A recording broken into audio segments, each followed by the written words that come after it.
Welcome, everybody, to the Election Day edition of Sunday Night Football with Bengal Jim and Friends.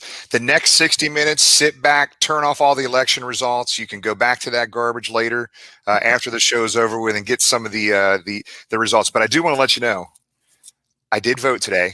I voted like 7 times for Joe Burrow, write-in votes. So Joe is going to win Hamilton County here in Cincinnati. So I don't know if he'll take Northern Ohio, but I think he's got Southern Ohio here, guys. Not Jamie. Jamie's not voting. He's just a Canadian, all up in our presidential business. I'm a political junkie, guys. All right, so everybody joining us right now, thanks for joining us. A very, very special night tonight. On the screen here, as usual, my really good friends, James from Brownsburg, Indiana, Jamie from Brown, man, I forgot where you're from. Jeez. Somewhere up north. And I tell you, he's more involved in our political process than most Americans right now. He's got his popcorn and watching CNN right now, watching the results. But so we're going to do some Canadian trivia. It's going to be a quick one. And if Jamie doesn't get this one, I'll be very disappointed in Jamie. Jamie, it's easy. Here we go. All right. What are the 2 Canadian national sports? One's a give me. I thought one might be tricky. Hockey and curling. Oh. So James, curling is not the answer. What would be the second national sport? Lacrosse. You got it. Lacrosse. That's good. That's kind of a trick question in a way. I know. I didn't know that. Till I saw that. So lacrosse is it's big on the reserves here. Cross is big on the reserves up here. Good stuff. So a couple quick updates. So real quick. So tonight, the Bengals get the dub this weekend. Outstanding game. Joe Burrow carried us to victory Sunday. We are going to go later in the show with bourbon and cigars with Craig Johnson. He's going to give away another high-end cigar to a fan, a viewer right now that's in the chat area. So keep typing in your comments, and we're going to have Craig pick out a winner later in the show as Craig drinks some bourbon and smokes a cigar, and you'll get a cigar sent directly to your home. So also 11/15, November 15th, which is the Bengals-Steelers game, we're doing a big charity fundraiser for the Green Beret Foundation, Ken Anderson Alliance, hosted by 16 Lots, our buddy Dell at 16 Lots, and Bengal Jim and Friends. We're going to have a full-blown tailgate set up there that day. That's the game that got moved to 4:05, national TV game. More details to come about this, but I know there's a Facebook event set up already by 16 Lots. Ken Anderson Alliance is already sending out some information. So we expect that to probably be packed. So there's going to be a cutoff on that. So if you're interested, come up to 16 Lots up in Mason, Ohio. I know we have a lot of folks coming in from out of town to actually attend that event. It's going to be a fun event that day, James. Can't wait. It is going to be fun. And, we all love our Bengals. Can't wait to see them beat the Steelers, knock them from their ranks of undefeated. But it's a good event that goes to charity. You mentioned the Ken Anderson Alliance. Also, the Green Berets, a military charity from our buddy Dell at 16 Lots. We also have our suicide prevention jersey, Tyler Boyd jersey that we'll have raffle tickets for. So a fun event. It's going to be a lot of fun. Obviously, we have a weekend to kind of relax this Sunday with the bye week, and then November 15th. Look forward to seeing everybody in Mason, Ohio for that fun event. As the Bengals give the Steelers their first loss on the road to 10-5-1, guys, on the road to 10-5-1. So real quick, let's get to it, guys. We have 2 very special guests today. I'm going to tell you my all-time favorite Bengal, not even close. Maybe Joe Burrow someday will take this from my man here, but we have James Brooks, very special, the best running back in Bengals history. So we're going to talk about it. We're going to talk to James here for a good probably half an hour. About 8:35, we're going to have Margus Hunt come on, defensive end for the Bengals, who was drafted by the Bengals in 2013. And then we'll probably end the show tonight with Craig giving away cigars. We'll do some bourbon and cigars with Craig. Anything before we get into it here, guys? Anything else you guys want to add? No, it's a good win.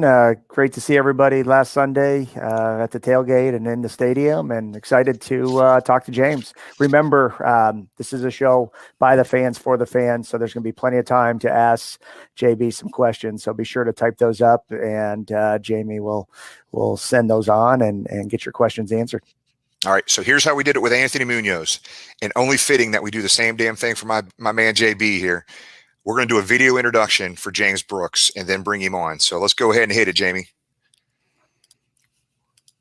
They fake it inside. Troutman keeps on the option. He pitches to Brooks at the 35-40, 45-50. Brooks at the 45-40. He's at the 35. He may go all the way. 25, 20, 50, 10, 5. Touchdown. What a run by James Brooks.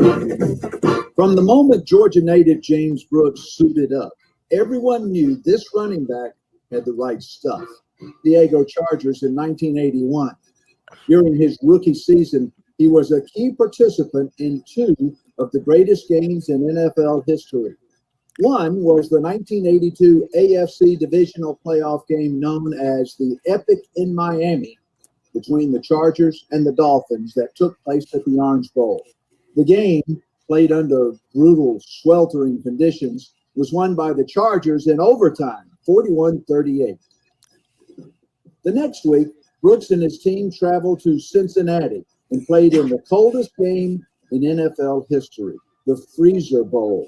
The temperature at the stadium was a -9 degrees Fahrenheit, but a blistering 30-mile-per-hour wind chill made it feel like a -59 degrees.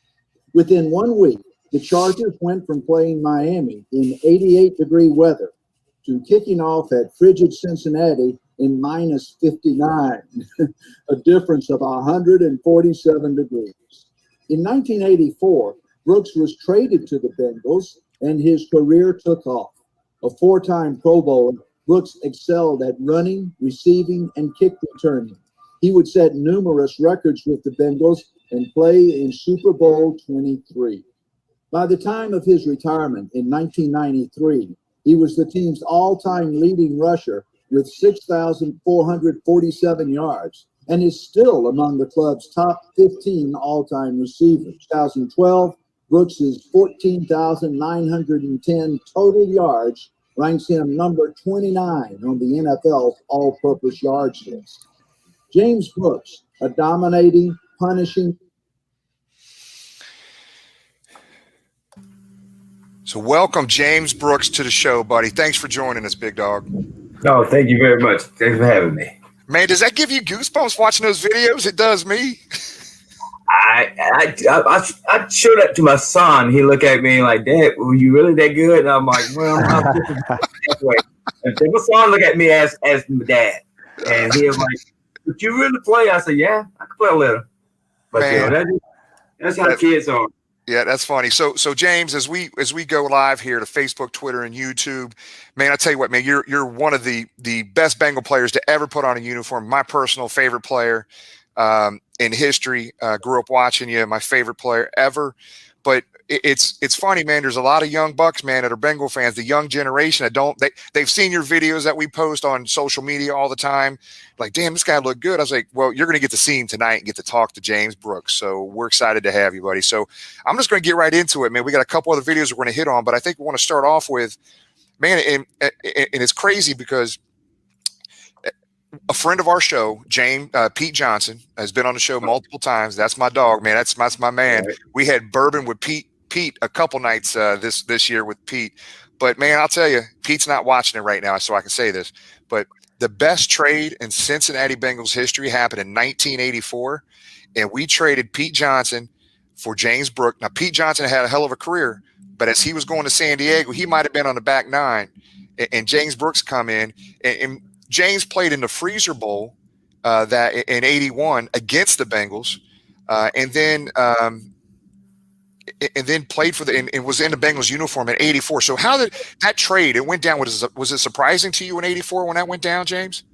No, because my contract was coming up, and I was asked to be a starter as well. No, to get paid better, because I felt like at that time I was ready to step behind. I was behind Chuck at the time, Chuck Muncie, and I felt like I was ready to step in and play. And the owner didn't like the idea. I said something about it, and he was like, "Well, we can get you out of here." I'm like, "Go, give me a chance." So I'm just before we get into some other clips, I got to ask another question. So as crazy as that film clip was, when you guys played in Miami in '81. And came and played in that 90-degree weather in Miami and won that game. against San Diego versus Miami. But then the following week, you had to come to Cincinnati. It's 59 degrees below zero with a wind chill. It was like 140-something degree difference. Man, we've heard the Bengal players talk about that game.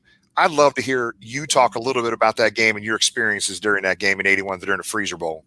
Well, my experience about cold weather, I'm from Georgia, and cold's ever been for me, probably maybe 55 degrees.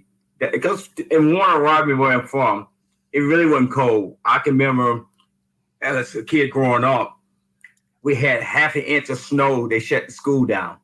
That tell me there we weren't really ready for that kind of climate. I really didn't have a big coat in high school. But just the idea of playing down in Miami and went to Cincinnati is too big difference, because in Miami I felt at home because it was humid and hot down in Georgia. Therefore, that fit me. I fit right in with that. But then to the climate in Cincinnati, I couldn't understand it, because walking on the field, we had ice on our face, and we kept looking at it and like, "Are y'all crazy?" And I can remember the owner was trying to get the game to Houston because we know we was in trouble. And as a young kid, a young man, and I'm listening to the Joyner and Dan Fouts, all of them telling them about it. It'll be all right. I'm like, are you crazy? I mean, we was beat before the game started. Yeah. Yeah, I do want to say one more thing, though. It wouldn't matter where we played y'all, James, because we beat you guys early in the year that year, if you remember, in San Diego. I remember that. I mean, I understood that. I mean, I get that, but when you go into play in a playoff game, it's a different ball game, because playing with the Hall of Fame guys I played with. I mean, Charles Joyner, one of my good friend, he showed me things. I really appreciate the things he showed me, how to prepare to get ready to play football. Yeah, that's cool. So I also want to give you, earlier this year, we had a really big following on social media, James, and we did as you know, the Bengals probably need to do a little bit better job of maybe remembering their OGs, the players that made them who they were, right? So we did a top 16 list of the Bengals Ring of Honor inductees ourselves, right? And we did a nice video around it. And James, I'm just going to tell you, buddy, you were on that list, man. That's how important you are to not just the older generation here in Cincinnati, but the younger Bengal fans as well, man. You are a very special person in Cincinnati football history, man. And when the Brown family does put that Ring of Honor up, man, I'm going to be the first one there when they pull that tarp off your name and number 21 in the stadium, brother. They really have a funny way telling us how much they appreciate us, all that. And I think it make me laugh, because I know some of the young guys out there, and I shake my head and I try to tell them certain things, what you have to do to prepare yourself to play football. You just can't be just happy for playing. You have to have pride, understanding what it takes to get ready to play football. And if I play with a quarterback like they have now, I tell you what, we have a field day. Absolutely, brother. Absolutely. And I see these guys do things. I shake my head like, really? I mean, I used to have when I came to Cincinnati, they drafted Stanford Jenny. In the following year, they drafted Eric Ball. In the following year, they got Icky. Then after that, they have Harold Green. That means they're trying to put me out of the picture a long time ago, but they didn't realize they was helping me. They motivated me to come and be ready to play football. And that's the funny thing about it, because as well in college, I had William Andrew and Joe Creel as competition. And I mean, to me, I love that kind of competition, because it's going to make me a better player. Yep, I love that approach, and I'll be honest, I wish more players would take that mindset when stuff like that happens too, James. So we're gonna get right into a clip, and Jamie, I'm gonna flip the number of these clips. I'm gonna go ahead and play clip number 2, if that's okay. Are you able to do that? Yep. Okay, so James, I want you to watch this, a very short clip.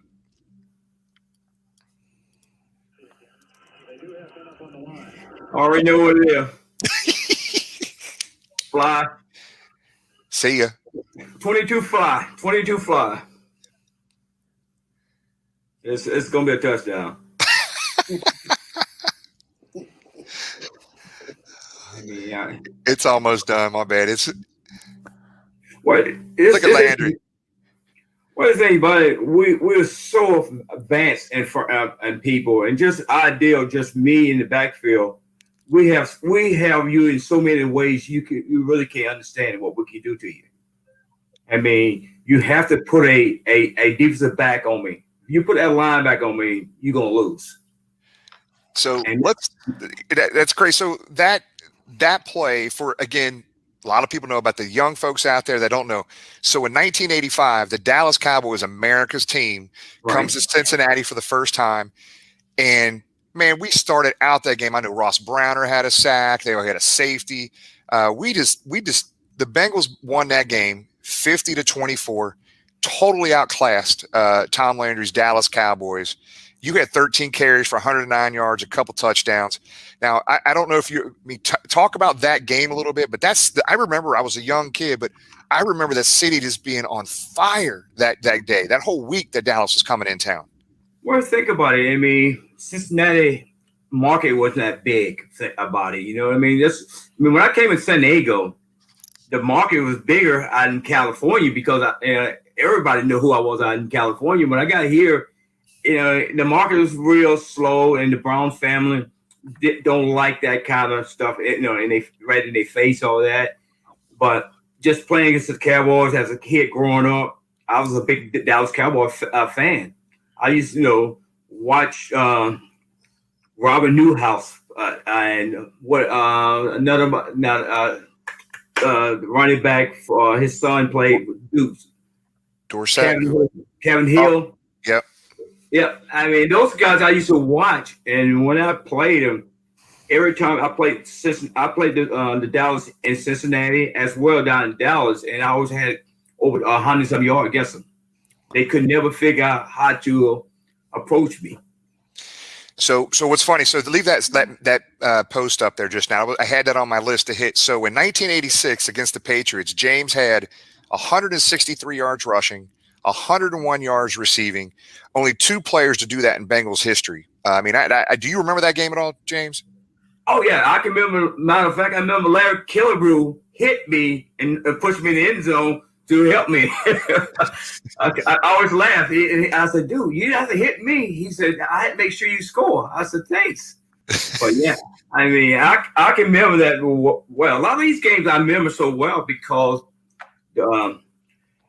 how we attack people. We look at what they have and how to, and they try to match up. And they never could match up with us all that because we're so advanced. And just playing with Boomer and Chris, Eddie Bryan, all those guys, and of course we had an outstanding offensive line. They made it easy for me. All I had to do is open my eyes. Yeah, but what people don't understand, James, is like when you played, you weren't a very tall dude, you weren't very big, but you would run around people, through people. I'll never forget. You would never want to go out of bounds, man. You would put your head down and put your helmet between the numbers of a DB and truck them for another half yard versus running out of bounds. You made them pay if they were going to try to tackle you. Well, I used to hear all the time when I was in college, they always told me at the pro level, I'm not big enough to play at this level, and it always make me so mad. And because at the end of the day is, once you put your uniform on, I put my uniform on, we're going to see who's the best. You might be bigger than me, but that's about it.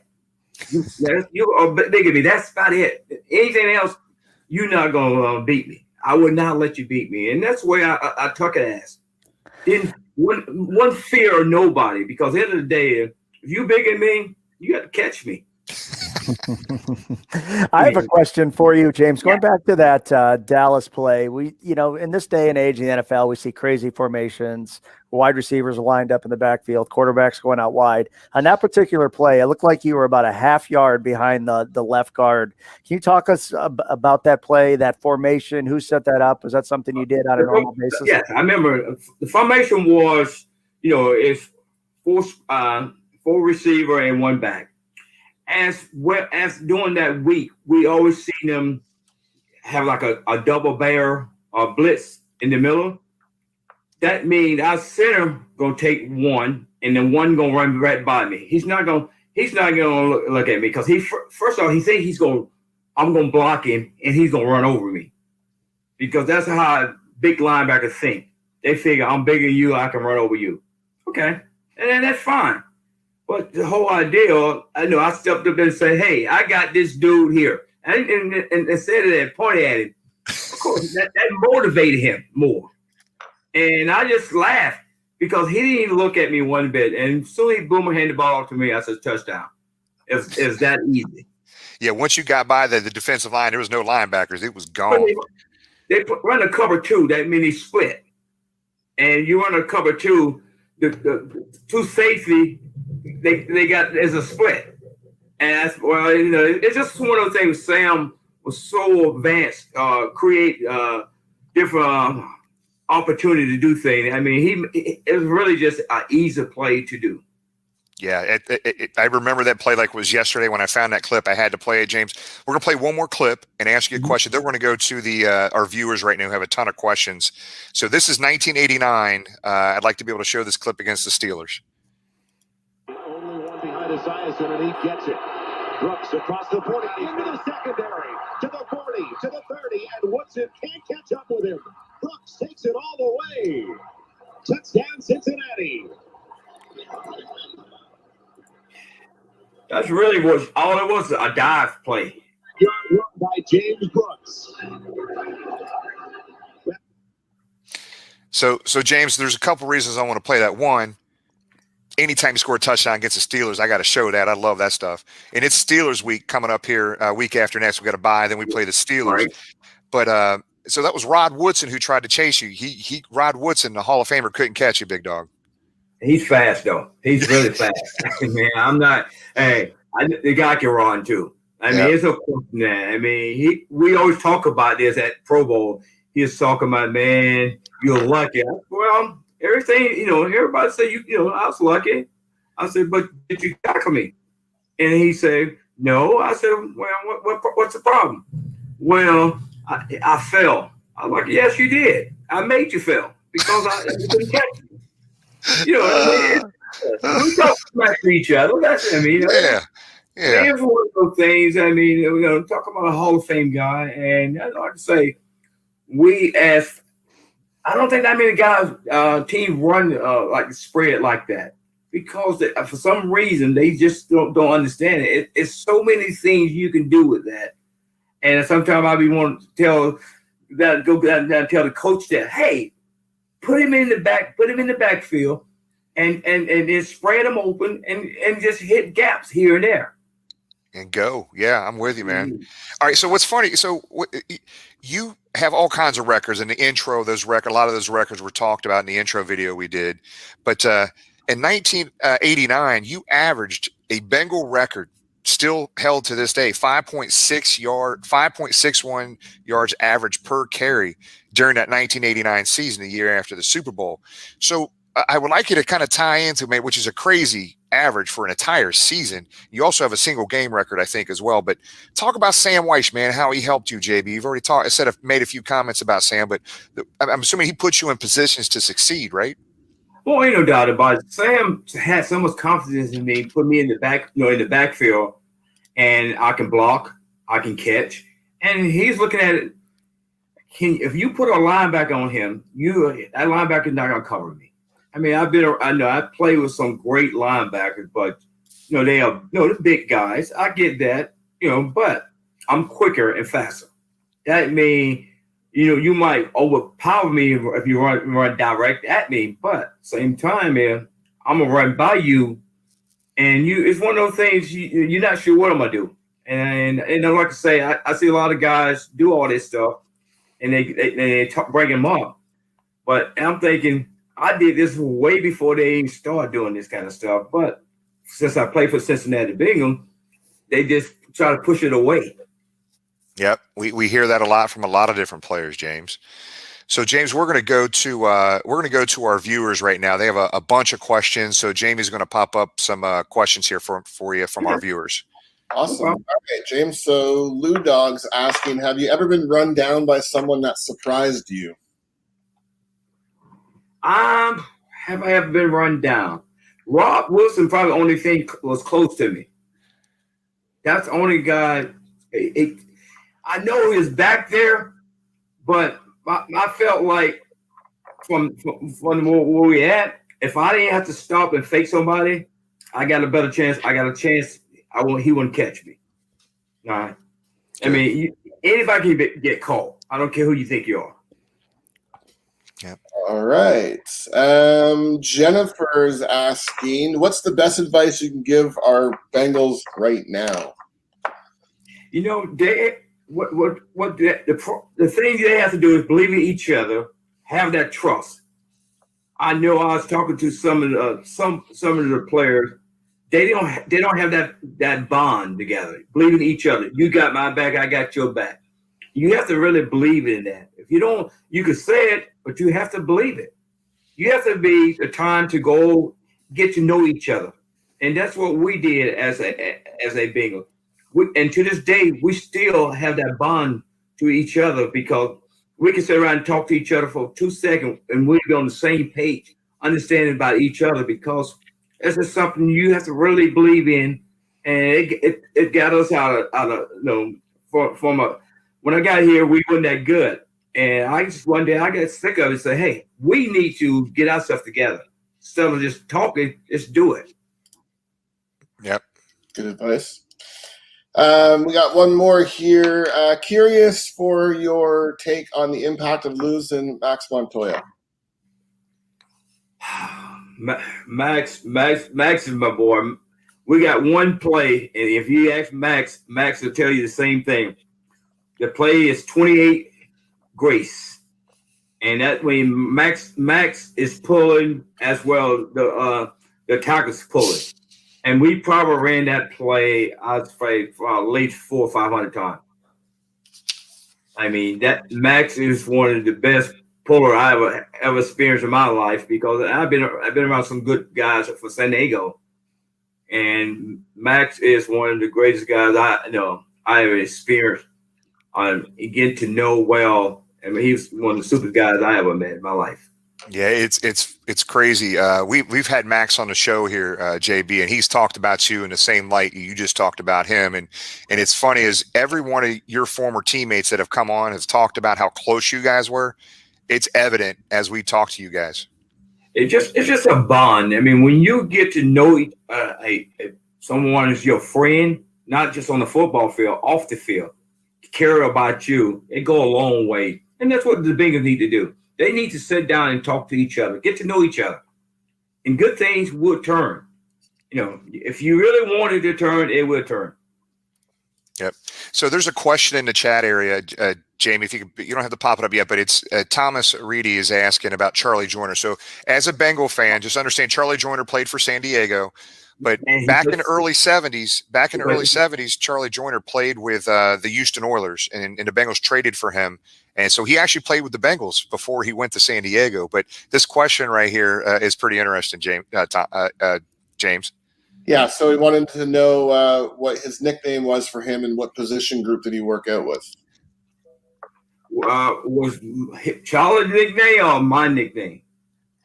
Ask James what Charlie's nickname was for him. So Charlie gave you a nickname? Okay. Charlie used to call me the little big man. and like I say, Charlie, I'll tell you a story about Charlie Joyner. I have a pride about staying in shape all year round. I went to Houston to run with him, right? To work out with him. And I have never experienced like that in my life. This guy had me running these hills. And when we took a break, I took the break and I laid my head down on the table just to rest for a second too, because this guy ran me he ran me to death because I was younger and I thought I can go out there. He's an older guy. I said I can run him down. This guy taught me so many things. That guy told me about Cincinnati when I got traded to Cincinnati. And I mean, it helped me so much because he was telling me about different guys on the team. And he knew Isaac Curry. And that's the time when I came, and when Ken Anderson, he was on the borderline, they had brought Boomer in.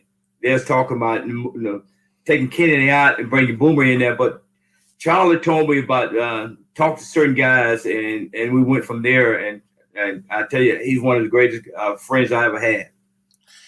I can't find the question that was posted, but someone in the chat has asked about if you still keep in touch with people on the team, old players you played with, and if you do, who do you still keep in touch with? As a matter of fact, we have 16 guys still live in town, and we still get together. I mean, like I say, we still have that bond. A lot of guys still live in town. And like I say, I still talk to some, matter of fact, I still talk to some of the younger kids. And I try to tell them different things, what I see and what I think they didn't do or whatever. And, the whole idea is trying to help, because I had help. When I went to San Diego, all those guys helped me, as a rookie. And when I came here, I'm trying to do the same thing, because at the end of the day, you always need help. I don't care who you are.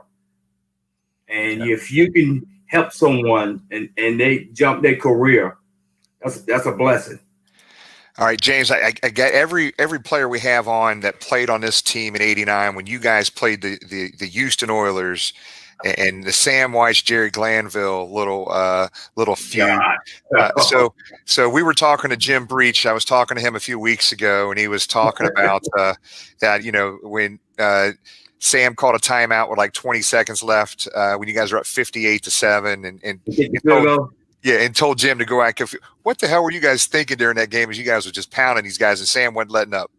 No, they bought it. They didn't like us. We didn't like them. I just get to fight with them all the time. I don't know what it was. Me and the defensive backs, we always got in fights. I mean, it was just like he didn't like us. We didn't like them. And the whole, the greatest thing about it, when you kick somebody's butt, and they see it and nothing they can do about it, that's the greatest feeling in the world. It's not being dirty. It's just man on man, and we kicking their butt, and nothing they can do about it. Because, like I say, if we got 100 points, we got 100 points. There was no question about it. That one team, I would have ran for. If I could have ran, well, I did run for 204 yards, yes, but if I could have ran for more, I would have. For some reason, that team irked me so bad.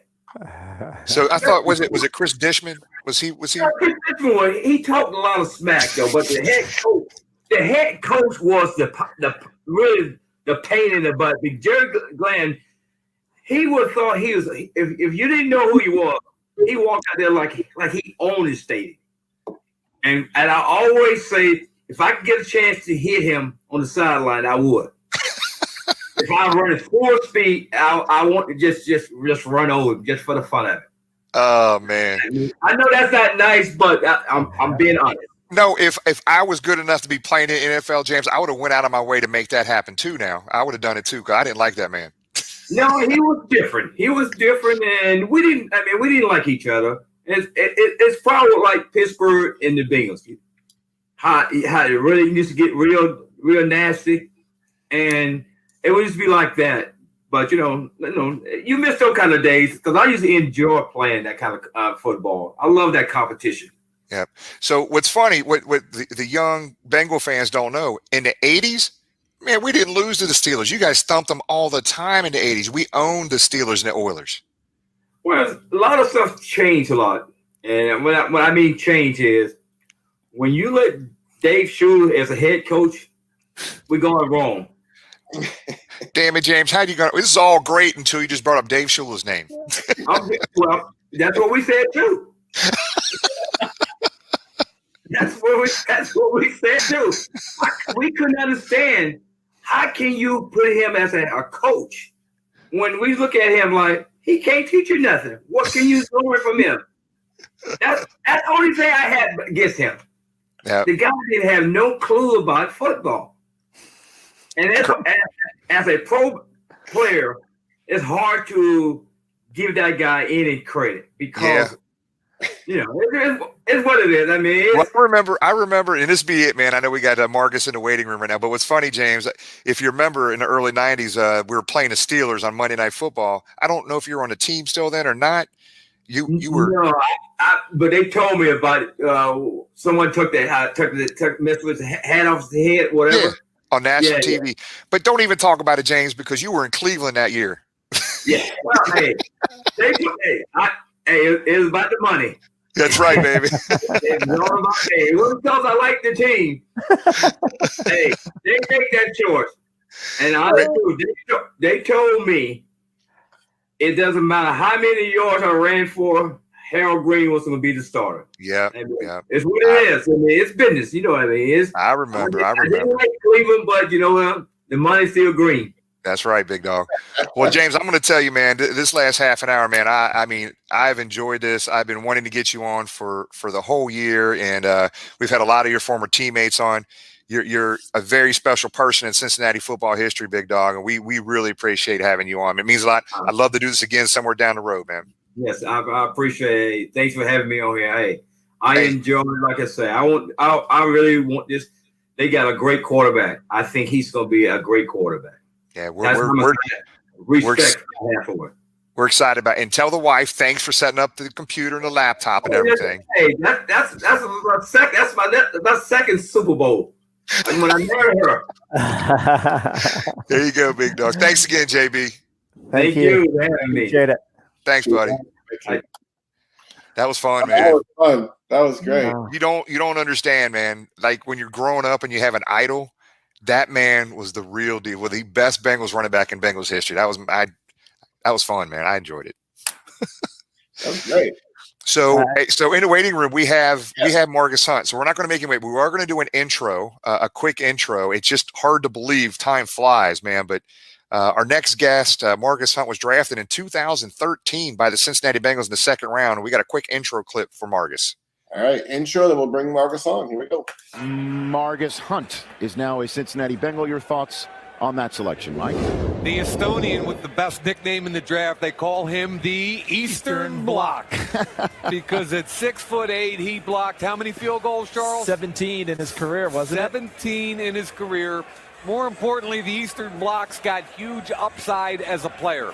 Is he a little bit overaged? Yes. But look at him. He looks, what's the name of the guy that was in the Rocky film? The Eastern Captain Ivan Drago. Take a look at this dude. Does he look like him or what? He's Drago.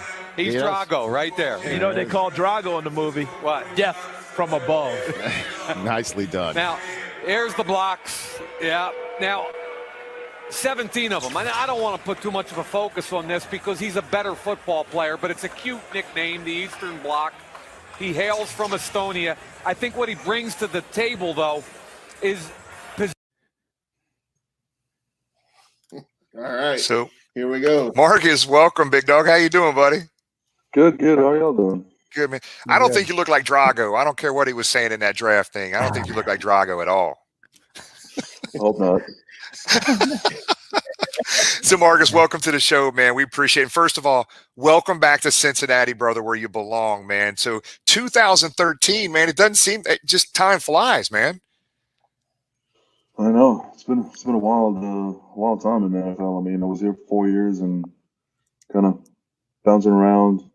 Not really bouncing around, but, I had my opportunity to go to Indy for, 3 years and then New Orleans for a little bit. So it's good to be back.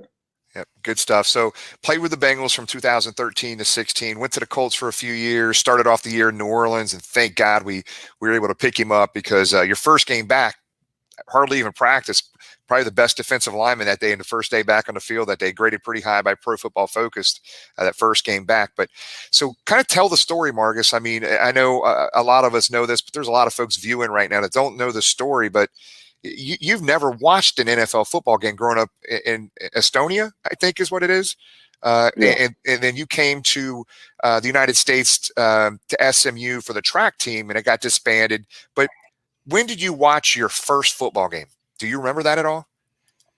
I think when I was already here for doing my track stuff. I remember because it was during the process of talking to the coaches of trying to get on the football. So I kind of started getting more interested in it, and they were like, "All right, just come check out a game, see what it's all about. Maybe you like it, maybe you don't. We'll see." They had nothing to lose. I mean, they were 0-10, I think, at that point, where it was. So I ended up going to the college game. But more importantly, I just wanted to stay at SMU. That was my biggest goal, and we ended up doing the tryout, and you know, all good things to June Jones and everything. I mean, he's an amazing dude for giving me this opportunity and giving a guy off the street, basically, literally, a scholarship. Good old June Jones, man. Great guy. So I'm going to ask one question. I know James has a bunch. I know we got a bunch in the chat area right now, Margus. But I remember, and I just vaguely remember this, in 2013, we were playing the Green Bay Packers, and you were on a show, and they were asking a question, and you had mentioned something about you were a shot putter and discus and stuff like that, I think, junior Olympics and stuff like that. But Geno Atkins might have been talking a little trash to you about shot putting. And I remember in that comment that he said that you had told Geno, go get shot put. Let's do this thing at the stadium. Did he ever take you up on that challenge? I think we went back and forth about all that stuff. He showed me a picture of a rusty shot he has in his basement or something, but we never actually did that competition. We actually still, I got back. First thing I saw was like, when we're going to do our shot competition. If that ever happens, we want video of this one because Geno doesn't talk a whole lot to the media or anybody else, brother. But that would be a lot of fun to see you kick Geno's butt in the shot put. I mean, it's tough cooking. I mean, he went to Georgia now. They have a great program over there. Yeah. So James, I know you had a bunch of things you wanted to fire at him too. Yeah, Margus, thank you for joining us. A couple of weeks ago, we had Morgan Trent on, and when you were drafted in 2013, Mike Zimmer was your defensive coordinator. Morgan Trent was pretty straightforward and said everything was black and white with Coach Zimmer. You knew exactly where you stood with him. Tell us about your experience with Coach Zimmer leading the defense when you were drafted back in 2013. I mean, it was exactly that. You either stuck your nose in the playbook and learn all that stuff, or you weren't there. So it was a great experience for me to be part of that system and that defense, and to learn everything I did with starting with Zimmer and then going over with Paulie.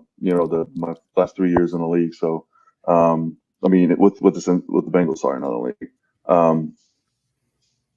It was a huge stepping stone for me to be able to have this knowledge of the defense and of everything that's going on formation wise and what to look for as a defensive lineman and everything else. So it was a great, great start for my career. Definitely to be part of, this organization and being around Zimmer. It's great to have you back. Obviously, Coach Lewis was leading the way back in 2013 when you got here. A new regime under Zach Taylor. What would you point to, even though you've just been in the building a couple of weeks now? A couple of the major differences you see from Coach Lewis leading back in 2013 to what we see now with Coach Taylor. I think it's the younger, kind of energetic vibe that he brought over from the Rams. Kind of competition part with the players themselves.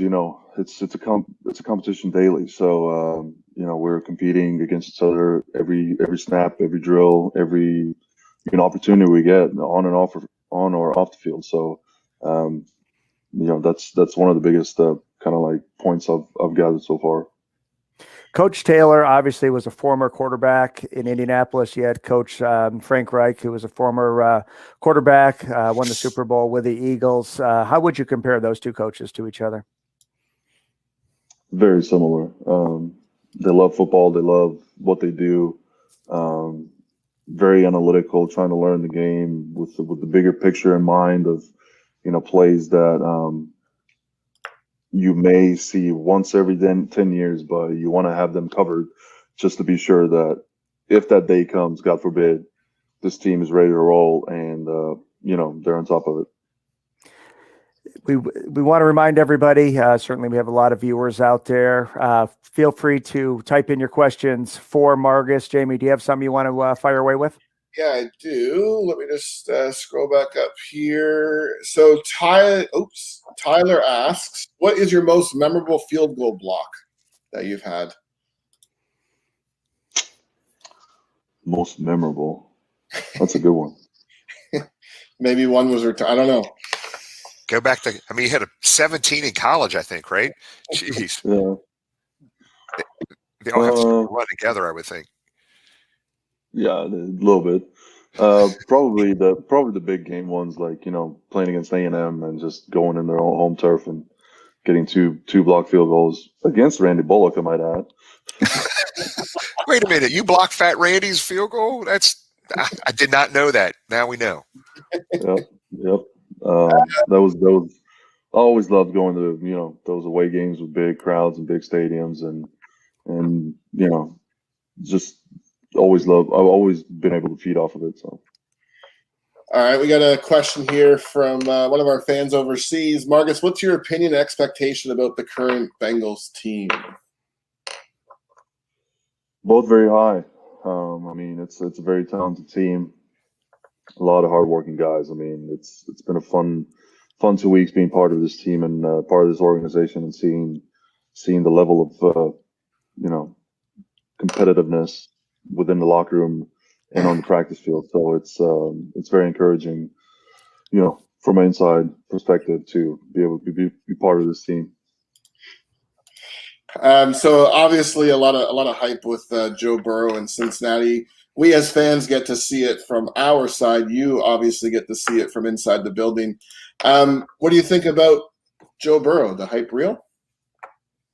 Oh yeah, I mean, he's been putting together like solid weeks every single week. You know, it's going to be very exciting to see him play in the league.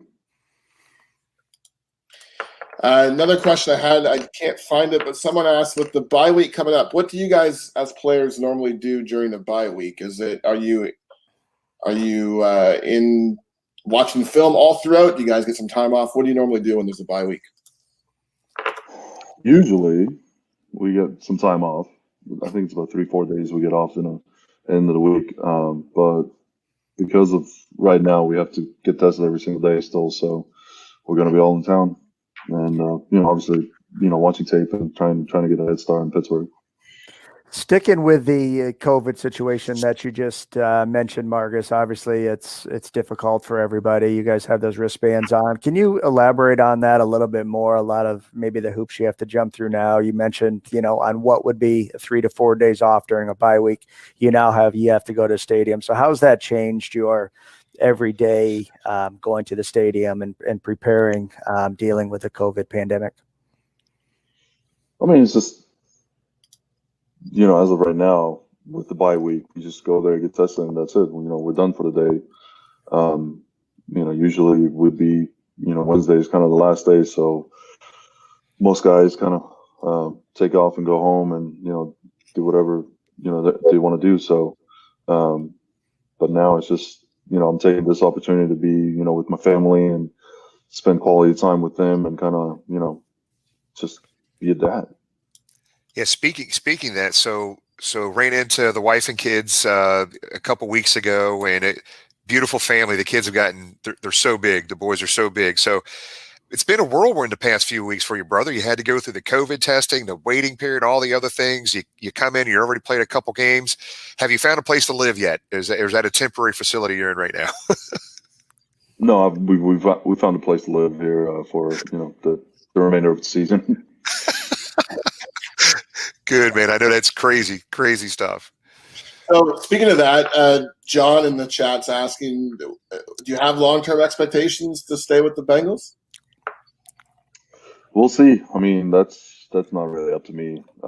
At some regard, obviously, you know, I'm gonna take every day at a time, and you know, on Sundays I'm gonna put my best foot forward to play my tail off and help this team win. So if there's value in that, then absolutely, why not?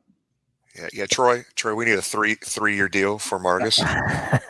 20 minimum. We got you, Margus. We're gonna make a deal here, brother. So, We got you. along those lines, Margus, how did the deal come about when you got the phone call that Cincinnati wanted you to come back?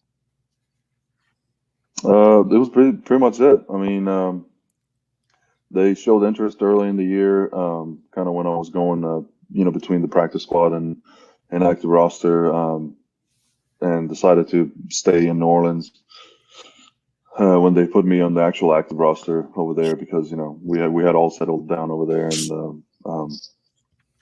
and part of the city. So, but then life throws different things at you. You never know what's going to happen. So,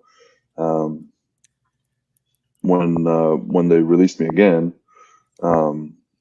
Cincinnati reached out immediately again and said that we'd love you to have you back, and we're going to need you in this lineup immediately. So it was it was tough leaving New Orleans because of the relationships I had over there, and family being settled, and kind of just finally being able to play football. But it's a great opportunity to be back here, and I'm taking every day one step at a time, and trying to do my best. So when the Bengals organization calls, do they call your agent first, which relays it to you, or somebody from the Bengals actually call you? Usually they call my agent first, but that's what happens, and he calls me. Okay, gotcha. Mike had a good question. So you've played against DeCastro and Yanda. Who's harder to beat? Who's the toughest current Bengals offensive lineman player to beat in practice? DeCastro and Yanda. I'd probably say Yanda. I don't know why, but for some reason I struggle against him. I was in a phone booth with him all the time and couldn't get out. And the current Bengals O-lineman to beat, I would say Alex Redmond probably. I mean, he's pretty seasoned. He's kind of picked up a few traits along the way, so it's been fun watching him grow. That's good. Sorry, I got one more, Jimmy. Football or track? What's your other favorites? Do you have another favorite sport, Margus, that you follow closely? F1. F1, yeah, track. Racing. Nice. Who's your F1 driver? Mostly I'm rooting for Lando Norris or Valtteri. How do you say his last name? He's Valtteri or Kimi Räikkönen. They're both Finnish guys. So close to my neck of the woods. Nice. I used to watch a lot actually back in the day when I was a kid. I mean, I knew all their helmets, everything about the cars, everything about the drivers' backstories. So just kind of got away from it, from all the traveling with track and everything. So trying to pick up now again. All right. So we need an honest answer, Margus. We're putting you on the spot. Okay. So when you got to Cincinnati at 13, everybody had said you had to try certain things, certain foods. So Cincinnati chili, Skyline, Gold Star. Did you try it? Do you still like it? When you left, did you miss it? Tell us about it. Never been there, actually, to be honest. Never in the 4 years here and my 3 weeks here. I've never been to any of those places yet. What? Now you have something to do during the bye week. Exactly. Make sure you got a couple days off after you try the chili for the first time, Margus. Just saying. Yeah. So what do you do in the off season for fun? So you got no football for months and weeks and weeks. What do you do for fun, man? You like get out and boat? What do you do? What's your thing? Yeah, we spend our off season in Houston, and we have a condo on Lake Travis in Austin. And when the weather starts warming up in Texas, we go out, we boat a little bit, started to do some wake surfing, stuff like that, and just love spending time on the water. So, and especially this year, I should say, it was It was a lot of time spent with the family, so we really, I really bonded with my kids and everything because I've been gone all the time, and they were both born during the season, so it's been hard. So wait a minute, you're six? Are you 6'8", 6'7", 6'8", right? I think my official draft day height was 6'8" 3/4. Okay, all right, damn. But so, did you just say you wakeboarded? You're a 6'8" wakeboarder? No, wake awesome. surfing. I don't do wakeboarding. Oh, my bad. Wakeboarding is way too dangerous. I didn't think so. But that your comment about the kids, man, I think that's an awesome comment, man. Just spend what time you can with the little ones, man. It's a blessing, isn't it? Oh yeah, absolutely. I mean, it's so much fun watching them grow, especially at this age too now. Oh yeah. It's good. Well, Margus, brother, it means a lot you coming on, man, and just giving us some insight what's going on, inside Paul Brown Stadium, and means a lot you coming on. But man, I'm going to tell you right now, Margus, I know we're 2-5-1 right now, but I've got big money in Vegas that we're going to go 10-5-1, and we're going to give the Steelers their first loss in 2 weeks, brother. Let's keep the momentum going, man. You guys are playing some good ball. We've lost a lot of close games this year. You're a good luck charm, man. You come back and we're 1-1 with you, and let's keep the thing rolling here, buddy. Will do. Appreciate you. Hey, thanks again, buddy. Thanks, Margus. Who day, big dog. Tell the family we said hey. Right. Will do. Appreciate you guys. See you, buddy. Doing? Thank you. Appreciate it. All righty. Well, hey, our second current Bengals player on our show. Yeah. Hey, let me tell you something. He's his wife and the kids. They're just. I'm telling you, man, they're the most genuinely nice people you ever want to meet. They're just, you would never know he plays NFL football if you didn't see him on the field because they're that good of people, man. Let me tell you, they're the best. And if you remember, what was it, 3 weeks back, Jimmy had the teaser of a former Bengals coming back, who was it going to be? And, I think not a lot of people knew who it was going to be. And we had a lot of guesses and just excited to, that Margus is back. I know when we drafted him in the second round there out of SMU, had great expectations for him, had a, good 4 years with the Bengals. Then, as he mentioned, headed northwest to Indianapolis here in my backyard, had a good couple years and, just glad he's back in stripes and obviously our defensive line needs some help. And I think he's somebody, there that was durable, was somebody that was, around for 16 games. And, as we close out the second half of 2020, look forward to seeing what he can do. I'm sorry. You actually called Randy Fat Randy. I did. I apologize, Mr. Bullock. My son has a jersey of yours and he put Fat Randy on it. And it's in love. I say it out of love. And we have Bengal Gym t-shirts that say Fat Randy on them that people can buy. Plug that. I didn't want to do it while he was on the show, but I think when you go back, Jimmy, and watch the replay, when you drop the Fat Randy, I think did Margus go? James and I, both of our faces were like, did he just say Fat Randy to My favorite part was when you asked him if he is in a hotel or place to live. He kind of looked over to his wife, and I don't think where he's living is probably as fine.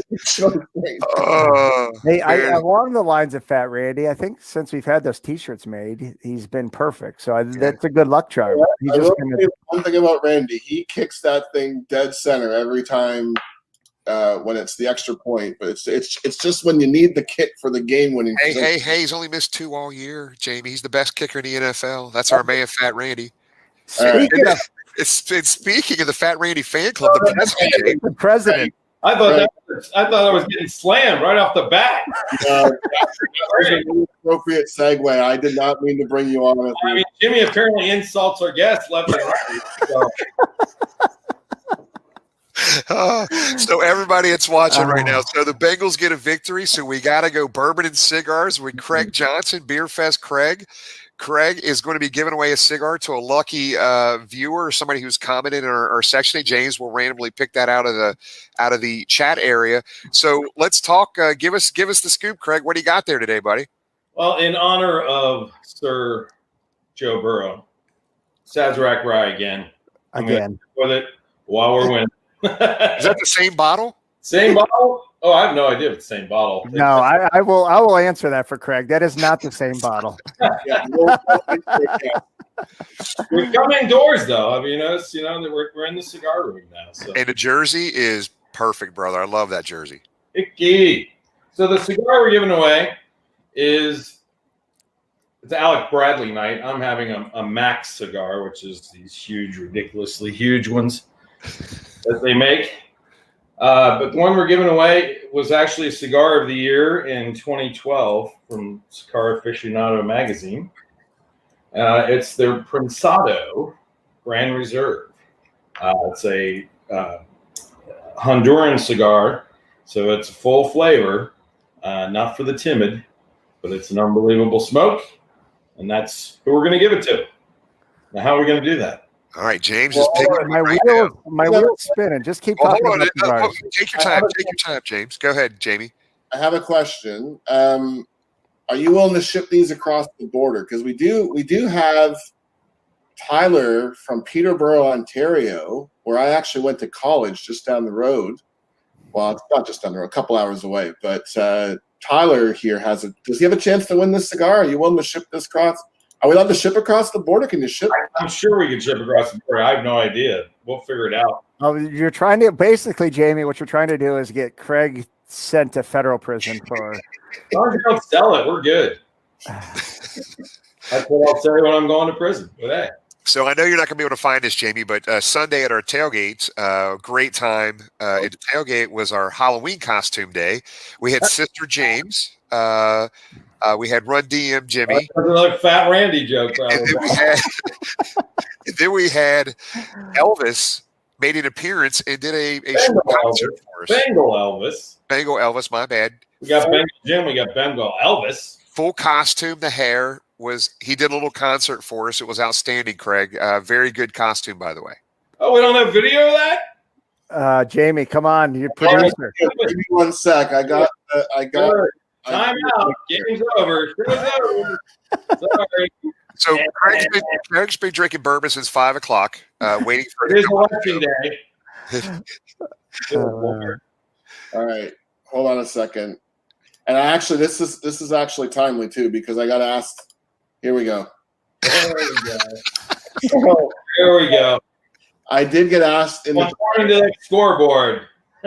Will you be selling the Fat Randy T-shirts at 16 lots? Yes. Yes, we will. Yes, we will have those. Okay. Yep. Good. We will have them. I tell our previous guests, I'll take them to Skyline. While these Terry and Willie will take care of them in Third and Philly and come to Kentucky. Craig, for those that don't know, Craig has his own personal table at the Skyline number 122 in Covington, next to the Waffle House. Hey, they're my ladies. All right, grandmothers, but they're my ladies. Give me 1 sec here, guys. I just take your time. want to do something here. Give me 1 sec. We're live, Jamie. No pressure. Just it's whatever you need. There we go. Here it is.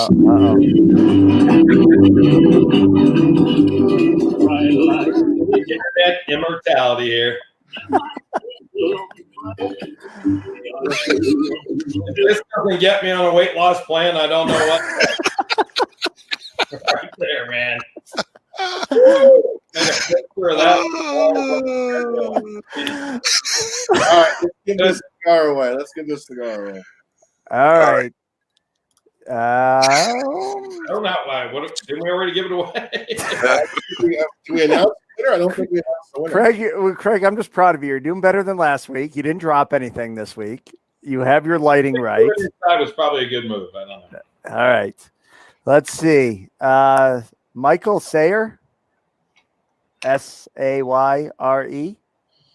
Michael Sayer. 835 on Facebook. Do you see that, Jamie? I'm looking for him. I don't. Greatest comment ever. F. Dave Shula. LOL. There we go. F. Dave Shula. Michael Sayer. Oh, Michael, congratulations. If you remember, Michael, he made Jimmy's developed a cold during the show. Allergies. Oh my gosh. Do you have COVID? The first ever live experience of COVID. I went I can't breathe. Do we have to do contact tracing since the four of us are together? I don't know.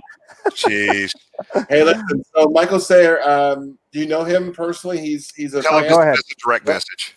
Yeah. Okay, on Facebook, send us a message to the page, and we'll arrange that. And you were going to tell us a story before we all played doctor and told us what your cold was. Pop up his current comment right there.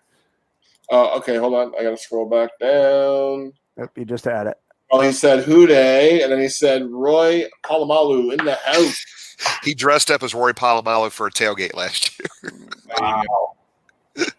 In his picture, it looks like that was from last year's Halloween game with Icky Brooks there. It was. So, all right. So let's recap tonight. We're off this week, about on Sunday. We'll be back next Tuesday with more exciting guests that we'll announce. And then the 15th, as we tackle the Steelers at the 4:05 time slot, we're all going to be in Mason, Ohio, minus Jamie, unless he wants to come visit us. Time has run out. Say that again. Get it? Big Ben's time has run out. Yes, absolutely. Oh, look at Craig, full of jokes tonight. Came up with that one actually. All right, wrap up. Let's throw to Craig first for the wrap up. What's he got? What Close us out, Craig. When I come up with a Big Ben line, I got to come up with something else. Dance, monkey, dance. Let's go. Beat the Steelers, baby. There we go. We'll take it. Jamie? All right. Yeah, guys. So obviously you guys are in Cincinnati and you know the rivalry, but I will tell you, just even in a small town, Brantford, Ontario, Canada, these Steeler fans are wearing their friggin' jackets and their hats, and I go to the grocery store, guys. You know me. I got my Bengals gear always decked out. I got my tattoo on the leg. These Steeler fans are freaking relentless, and you know they're going to beat Dallas next week. They're all black and take an ice pick to their tires. Listen, guys, and I think I posted this actually. Shout out to Houday Nation. We didn't do that top of the show. Streaming our show, Houday Nation Facebook page. I posted Houday Nation a couple days ago. I don't care what happens the rest of the season. I would love nothing more than a win against the Steelers. And, watching these guys against the Titans, who, by the way, guys, they rolled into town 5-1. There's a chance. There's a chance that we beat the Steelers. I honestly feel that way. And I think if you watch the game against the Ravens, this team is a beatable team. And I think that win against the Titans came at the perfect time. These guys are buying in to what Zach Taylor's selling, and I think now they got 2 weeks to really get ready for this game, and I think it's going to be a chance. So I'm go Bengals. Need some boys back. That's right. Yeah, definitely for what we did Sunday against the Titans with 0 offensive linemen that started week 1 against the Chargers was a heck of a performance. Joe Burrow gets better and better every week. Hate to ruin the momentum this week, but I think, as Joe said, much needed bye for everybody to rest up, and excited as we start the second half of the year. The Bengals are undefeated in the month of November in 2020, 1-0. So let's just look forward. The Steelers. Look forward. I think the Steelers won't have any problems with the Cowboys this week. Our poor buddy Andy Dalton, more problems on top of his concussion with the COVID announcement this week. So prayers for him. Hopefully he's on the mend. But again, look forward to seeing everybody in 2 weeks at 16 lots. Enjoy our bye week, and then we'll see you back here next Tuesday night. Yeah, just again, hitting at 11:15. The watch party, the charity event for the Green Beret Foundation and Ken Anderson Alliance, along with hosted by 16 Lots and our Bengal Gym and Friends tailgate. We're gonna have a blast, guys. Have a great off week here this weekend. No stress for football this weekend. Root against the other teams in the AFC, and we will see you guys next Tuesday night. Houday. Thanks, everybody. Take care. Get your honeydews done this week.